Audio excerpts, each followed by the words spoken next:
It's quiet in the apartment tonight. Really quiet. All I can hear is the rain on the window. I've been sitting here for a while now. Not really thinking about anything. Just sitting with it. You know? With who I used to be. And what I'm trying to figure out now. Yeah, there is. It's the version of me that had an answer for everything.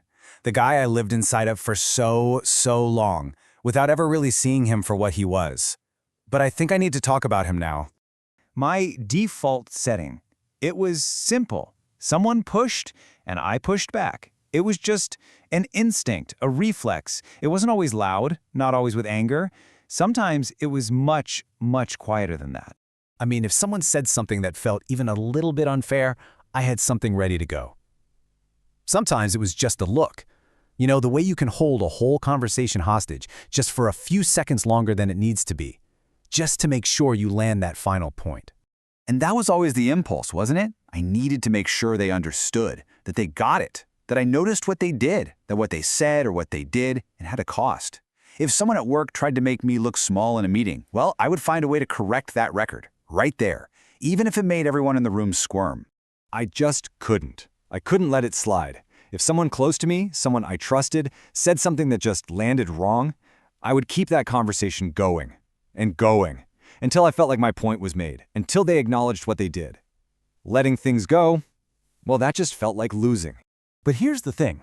When you're living inside of it, it doesn't feel like you're just reacting. No, it feels like something else, something important, something good even.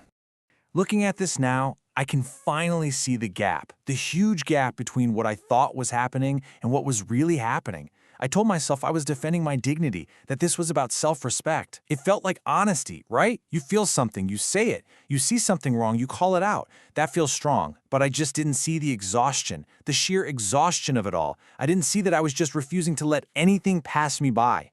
And it's only later, sometimes a lot later, that you actually start to add it all up. You start to see the real price you paid for always being right, for always pushing back. And the cost? Man, it's not some big dramatic thing. It's slow, it's quiet. It's the kind of debt that just piles up without you even realizing you're spending anything at all. And this just nails it. This is the real toll. Relationships didn't just explode, they went cold. Cold from 100 tiny corrections I just had to make. All that energy, just gone. Spent rerunning arguments in my head at 2 in the morning. I was exhausting. I know I was. That version of me, the one who couldn't let anything be, he paid for every little win with his own peace.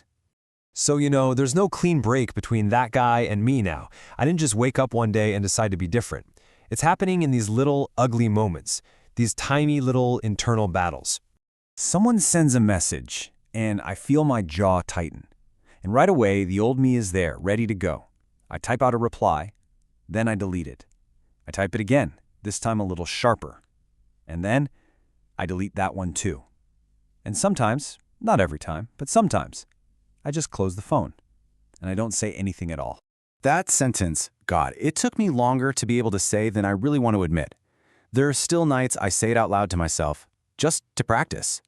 It's not a victory speech. It feels more like a confession of how hard it still is. And I have to be honest with you, this doesn't feel like winning. Not yet. It doesn't really feel like peace either. Choosing not to react, choosing to just walk away, it still feels like swallowing something sharp. But it's a start. It's a little bit of space, a space between what I feel and what I do. And that's something I never had before.